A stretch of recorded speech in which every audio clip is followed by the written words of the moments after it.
Continuidade aqui então ao nosso vídeo 3, tá? Esse vídeo 3 eu não está mexendo com o capítulo 6, que tá falando do cadastro urbano, tá? Lá em 2009, na portaria 511, tá?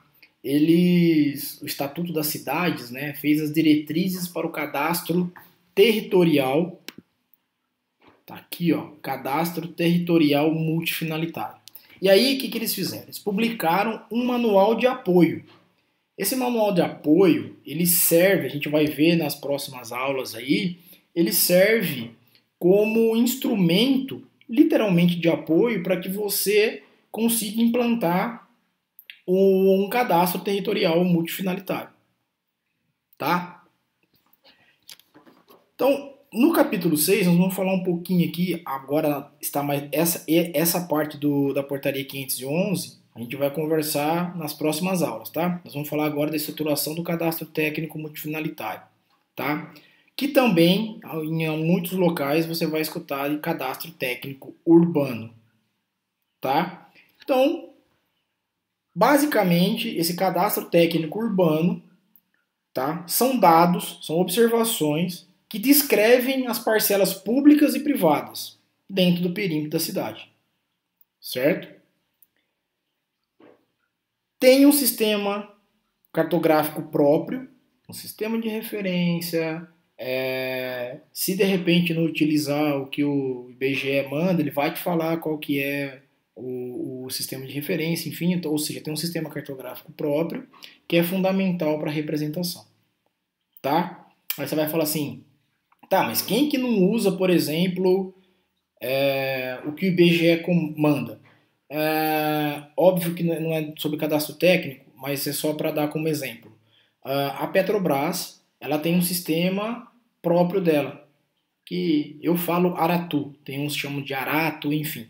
Mas tem toda a matemática que você sai do Sirgas e vai para o Aratu, certo? Ou do Aratu para o Sirgas, tá bom? Então é isso que eu estou querendo dizer com o sistema cartográfico próprio. Mas é mais porque algumas prefeituras podem utilizar um sistema diferente aí por alguns motivos, certo? Então, quando você vai fazer um cadastro técnico urbano aí, como está falando, quais são os objetivos dele? Você vai coletar, armazenar dados descritivos do espaço urbano, né, praça, né, rua, onde é o lote, onde passa água, onde passa luz, enfim. Tem que manter tudo isso daí atualizado, certo? Tá? Tem que implantar e manter atualizado também o sistema cartográfico, tá? Para você poder dar zoom ali, vamos pensar assim, ter um detalhe de uma tomada de decisão, tá? Você vai fornecer dados físicos para o planejamento urbano, tá? Então você vai falar para o cara, ó, pode expandir para lá, pode expandir para cá, pode fazer a obra assim, pode fazer a obra assado. Naquela ponte passa, por exemplo, em São Paulo, você está ali na Marginal, aquela ponte lá tem altura de X, né? Vamos por 4 metros. Aí um caminhão que está com 4,10 não vai passar, ele vai bater, vai ficar entalado debaixo da ponte, tá? Vocês já viram notícias disso direto, certo? Tornar as transições imobiliárias mais confiáveis, porque você tem toda a informação daquela parcela, certo? Vai propiciar a integração de dados provenientes de múltiplas fontes, multifinalitário, múltiplas fontes, tá? Através da nomenclatura cadastral e da base cartográfica única. Então, na hora que você for lá chamar o número 100, vai aparecer lá tudo relacionado da parte jurídica, econômica, de todos os setores, vai aparecer ali para aquele cadastro número 100, como eu dei de exemplo agora, tá? E isso aí é para facilitar o acesso rápido e confiável dos diversos órgãos públicos e também particulares. Muita gente, eu vou só falar aqui, às vezes você, por exemplo, a prefeitura vai fazer uma licitação para, sei lá, para o sistema de água. Qual é a empresa que vai vir aqui no sistema de água? Como aconteceu no Rio de Janeiro lá. Os caras já têm uma base cartográfica. De repente, se você tem um cadastro, você vende esse cadastro para essa empresa. E aí capitaliza em cima disso, tá? O Rio de Janeiro não sei se fez isso, não tem essa informação, mas ele fez a licitação lá, aí uma empresa ganhou, né? Aí tem tanto lá que investir, etc, etc. Mas pode ser que ela tenha que fazer um cadastro porque aquele lá está desatualizado. E se a prefeitura tem isso, ela vende já direto pro cara, porque o cara ganha tempo, tá? O cara que eu tô querendo dizer é a empresa, tá? Tudo bem? Ah, e aí depois que você tiver esse levantamento, certo? Você vai ter então lá a forma, dimensão e aonde está localizado esse terreno, sempre pensando em parcela, tá? Se na parte jurídica tem alguma pendência do proprietário ou do bem, no caso a parcela, certo? E se está tudo certo, se está devendo IPTU, se está pagando IPTU, se não está, se tem dívida ativa, se não tem, e etc. Tá?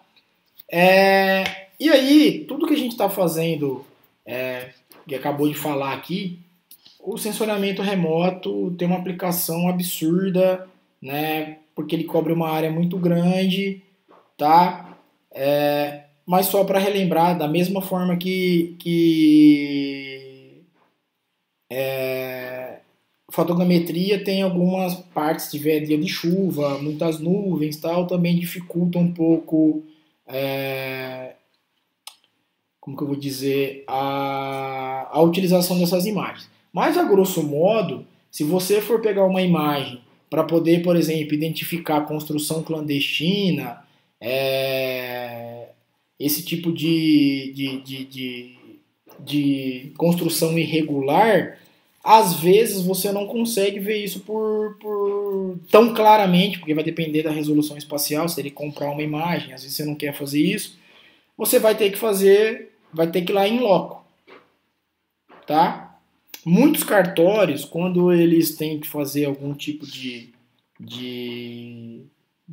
operação, tem um amigo que trabalhou com isso, ele ia em loco com a estação total e fazia medição. Obviamente que as pessoas não deixavam ele entrar. Então por isso que ele ia com a estação na época, né? Hoje deve utilizar um drone, alguma coisa, com uma autorização e etc. Tá? E basicamente com o cadastro pronto, vamos pensar assim, o poder público tendo... eu quero saber lá o que o Fábio tem na área dele. Ele vai, vem aqui, faz a medição, tendo todos os softwares e hardwares necessários. Falar, beleza, ele tem tanto lá, o terreno dele é de 300 metros quadrados, a casa dele tem 100 metros quadrados, então vamos cobrar aqui, vamos emitir uma guia de cobrança de imposto de PTU, né? Que é um ato legal que eles podem fazer de tanto porque o metro quadrado é tanto. E aí tem que ser fidedigno, tá? Ou seja, ele tem que ter certeza que tem aquele valor, certo? Se ele está com o cadastro atualizado, ele vai me cobrar e eu vou olhar lá, não vou reclamar porque as contas estão corretas, por exemplo. Se tiver errado, obviamente, vou procurar a secretaria, o setor responsável e perguntar o que aconteceu, certo? Tá? Bom, principalmente aqui no nosso curso, nós temos pessoas de vários locais aí, certo? Então você vai ver que a infraestrutura urbana da sua cidade, ela tem característica particular. Tem um relevo mais acidentado ou menos, um clima mais chuvoso ou menos chuvoso, por exemplo. É uma localização geográfica boa, de bom acesso, né? Enfim, perto de praia, por exemplo, perto de uma grande capital. Então, isso como que eu vou dizer aqui? Cada característica dessa vai ter um projeto cadastral específico. Às vezes, o que deu certo numa cidade pode ser que não dá certo em outra, porque você tem características diferentes, tá? E aí aqui como exemplo, ó, cidades que têm locais com relevo muito acidentado forçam o desenvolvimento de zonas urbanas com os mais diversos formatos. Então, se a área é muito... Você não tem como fazer um planejamento de uma área plana, por exemplo, só dando como um exemplo bem grosseiro, pegar aquele mesmo planejamento e aplicar numa cidade onde o relevo é acidentado. Você vai ter problema, porque você não vai conseguir aplicar isso lá. Você vai ter que fazer muito corte, muito aterro, enfim, muita movimentação de terra. Isso tem problema. tá? É, e com tudo isso, se é plano, se é montanhoso, se não é, isso aí vai determinar o quanto vale cada terreno, certo? Se é um terreno de melhor acesso, de pior acesso, se é perto do litoral, se não é, é região que tem um clima muito bom, que favorece, por exemplo, sei lá, férias, enfim, certo? Isso daí vai determinar o valor das parcelas lá. Se é um lugar muito visitado, muito requisitado, acaba sendo bem caro. A gente tem aqui próximo de Inconfidentes uma cidade que chama-se Bueno Brandão, que tem muita área é, com pousadas e etc. E agora com a pandemia aí, que o pessoal estava procurando ficar mais isolado, vamos pensar assim, disparou o preço da terra ali, tá muito requisitado. Então, lotes que você pagava ali de 20 mil metros quadrados, por exemplo, que custavam 100, hoje estão custando 300. Né? Praticamente 3 vezes mais, 2 vezes mais em alguns locais. Isso dependendo do tipo do terreno, como eu acabei de falar. Tá? Só como exemplo aqui, próximo da estou a praticamente 20 quilômetros daqui. Ok? Tem um amigo que mexe com imobiliária lá e estava me contando isso. Tá? Perdão. Quando você fala em cartografia cadastral urbana aí, tá?